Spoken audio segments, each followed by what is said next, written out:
आज से करीब 72 साल पहले जब air India flight 245 mount Blaine's के बर्फीले पर्वतों में कहीं क्रैश हो गया। इस घटना में सभी लोग मारे गए। इस कहानी में एक नया मोड़ आता है। घटना के कुछ ही सालों बाद जब इजिप्ट में रहने वाला एक छोटा सा फैमिली, जिन्होंने महज कुछ ही सालों पहले एयर इंडिया फ्लाइट 245 के क्रैश में अपने बेटे को खो दिया, उनके घर एक चिट्ठी आती है। वो चिट्ठी देखकर सभी के सभी लोग हैरान हो जाते हैं, क्योंकि ये चिट्ठी उसके बेटे की होती है।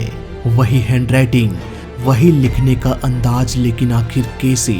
उसका बेटा तो सालों पहले प्लेन क्रैश में मर चुका था। दोस्तों, इन चिट्ठियों का सिलसिला यहीं पर नहीं रुका। एक के बाद एक कई सारी चिट्ठियां आने लगी, मानो उसका बेटा उन बर्फीले वादियों में आज भी कहीं सांसें ले रहा था। आखिर क्या थी इस मिस्टीरियस कहानी का राज?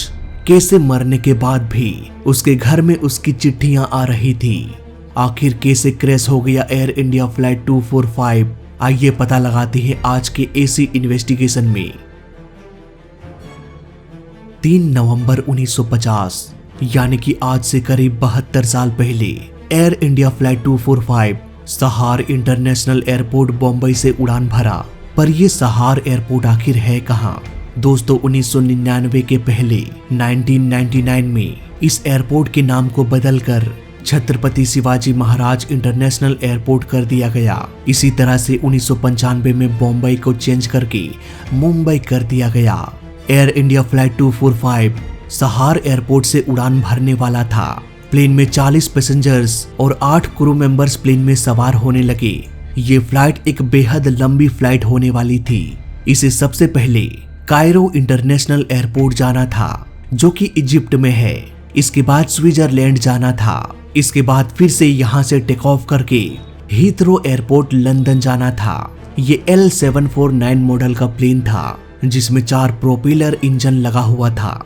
ये प्लेन देखने में भले ही पुराना लग रहा हो, लेकिन उस दौर का ये बिल्कुल ही आधुनिक प्लेन था। ये प्लेन धीरे धीरे रनवे पर रन करते हुए मुंबई से कायरो इंटरनेशनल एयरपोर्ट की ओर चल पड़ा। धीरे धीरे मौसम खराब होने लगी। इस सफर के दौरान इस प्लेन को फ्रांस के ऊपर से उड़ान भरते हुए माउंट ब्लेंस हिल को पार करना था। ATC लगातार प्लेन को गाइड कर रहे थे, पर अचानक से ATC का संपर्क एयर इंडिया फ्लाइट 245 से डिस्कनेक्ट हो गया। वीडियो में आगे बढ़ने से पहले आज के स्पॉन्सर के बारे में बात कर लेते हैं। दोस्तों, स्टॉक मार्केट में जब लोग नए नए आते हैं तो वो अक्सर अपने दोस्तों से, कलीग से एडवाइस लेते हैं कि इन्वेस्ट किस में करें। बाद में पता चलता है कि उनके पास एक्सपीरियंस बिल्कुल भी नहीं है। स्टॉक मार्केट कोई चांस वाला गेम नहीं है। इसके लिए एक्सपर्ट्स, फाइनेंशियल एडवाइजर की जरूरत है, जो इन्वेस्टिंग और ट्रेडिंग के बारे में हमेशा बताता रहे। फिर मुझे पता चला मोतीलाल ओसवाल के बारे में, जहाँ पर एक फाइनेंशियल एडवाइजर अलॉट होता है। मतलब कि सारे क्वेश्चंस, क्वेरीज को पूछ सकते हैं। साथ ही साथ न्यू अपॉर्चुनिटीज और इन्वेस्टमेंट के बारे में बताता रहेगा। इसके लिए डीमेट अकाउंट होना चाहिए, जिसे आप बड़े ही आसानी से मोतीलाल ओसवाल में ओपन कर सकते हैं। मोतीलाल ओसवाल से जुड़ने के बाद आपको किसी भी तरह का टेंशन नहीं है, क्योंकि इनके पास है 30 सालों का एक्सपीरियंस और 50 लाख से भी अधिक कस्टमर्स। मोतीलाल ओसवाल से जुड़ते ही आपको बहुत सारे बेनिफिट्स और एक फ्री डीमेट अकाउंट मिलेगा। इसके बाद आसानी से पैन कार्ड, बैंक प्रूफ, आधार कार्ड के साथ तुरंत ही इंटर कर सकते हैं। Also real time stock recommendation सीधे आपके मोबाइल ऐप पर बिल्कुल फ्री। मोतीलाल ओसवाल से जुड़ते ही आपको वेलकम बास्केट दिया जाएगा, इंक्लूडिंग AI बेस्ड टूल्स। साथ ही 1 साल का कोई भी मेंटेनेंस चार्ज नहीं देना पड़ेगा एंड फ्लैट ब्रोकरेज एट ₹20 पर लॉट मिलेगा। तो डिस्क्रिप्शन में लिंक है, जाओ जल्दी से नाम, फोन नंबर, CD डालो और डीमेट अकाउंट ओपन कर लो। नॉर्मली जब प्लेन ATC के टावर से बहुत दूर चला जाता है तो कम्युनिकेशन में ऐसी प्रॉब्लम देखने को मिल जाती है। इतनी दूर तक ATC का सिग्नल नहीं पहुंच पाता। ऐसे एरियाज को हम डेड जोन के नाम से जानते हैं, जहां पर ATC भी प्लेन से संपर्क नहीं कर पाता, जब तक कि वो प्लेन किसी दूसरे ATC के टावर के नजदीक न पहुंच जाए। बॉम्बे ATC इस प्लेन से संपर्क नहीं कर पाया।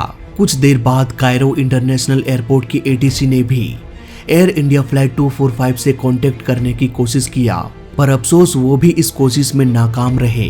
एयर इंडिया माउंट ब्लेंस हिल के ऊपर से उड़ रहा था। ATC को लगा कि इन पर्वतों की वजह से हो सकता है हम उनसे कांटेक्ट नहीं कर पा रहे हैं। जैसे जैसे समय बीतता जा रहा था, वैसे वैसे ATC की धड़कनें भी बढ़ती जा रही थी, क्योंकि एयर इंडिया से संपर्क ना हो पाना एक बड़े हादसे की ओर इशारा कर रहा था। एटीसी इस इंतजार में थे कि अब हमें एयर इंडिया का कॉल आएगा, पर 1 घंटा गुजर जाने के बाद भी कोई भी कॉल नहीं आया। फाइनली एक सर्च टीम को माउंट ब्लेंस हिल की ओर भेजा गया। अब सर्च टीम को विशाल बर्फीले पर्वतों के बीच एक छोटे से प्लेन को ढूंढ के निकालना था। देखते ही देखते कई घंटे गुजर गए, पर फिर भी इस प्लेन को खोजा नहीं जा सका। घटना के अगले दिन फिर से सर्च टीम अपने काम में लग गए। फाइनली 2 दिनों के सर्च के बाद प्लेन का कुछ टूटा हुआ हिस्सा मिला। ये प्लेन चूर चूर हो चुका था। बर्फ के सफेद चादर में ना तो पूरा प्लेन का मलबा मिल पाया और ना ही सारे पैसेंजर्स की लाशें। सब कुछ बर्फ में दफन हो गया हमेशा हमेशा के लिए। ये हादसा आखिर क्यों हुआ, इसका जवाब ना तो हमारे पास और ना ही एयर इंडिया के पास है। 1950 के दशक में हम इतने एडवांस भी नहीं थे।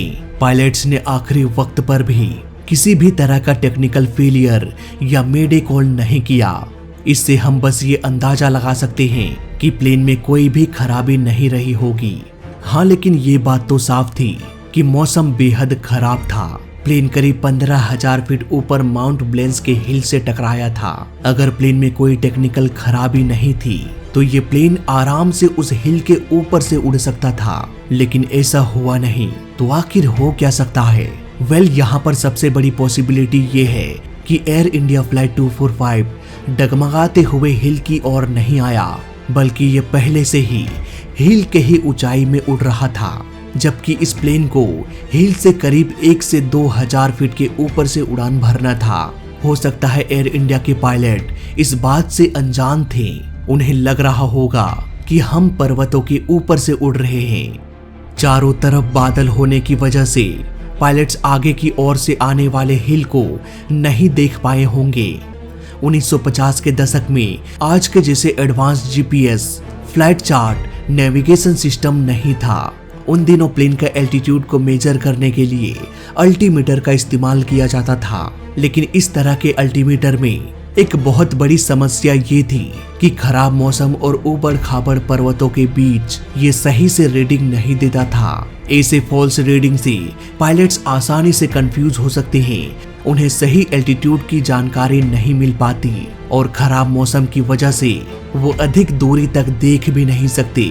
बर्फ का पहाड़ भी देखने में सफेद दिखाई देता है और आसमान में बिखरे बादल भी सफेद ही दिखाई पड़ती है। ऐसे में इसकी संभावना बढ़ जाती है कि पायलट्स खराब मौसम में पर्वतों को देख नहीं पाएंगे। जब प्लेन पर्वत के बेहद नजदीक चला जाएगा तब हो सकता है पायलट को विशालकाय बर्फीला पर्वत दिखाई दे, लेकिन तब तक बहुत देर हो चुकी होगी। पायलट को जब बर्फीला पर्वत दिखाई दिया तब तक बहुत देर हो चुकी होगी।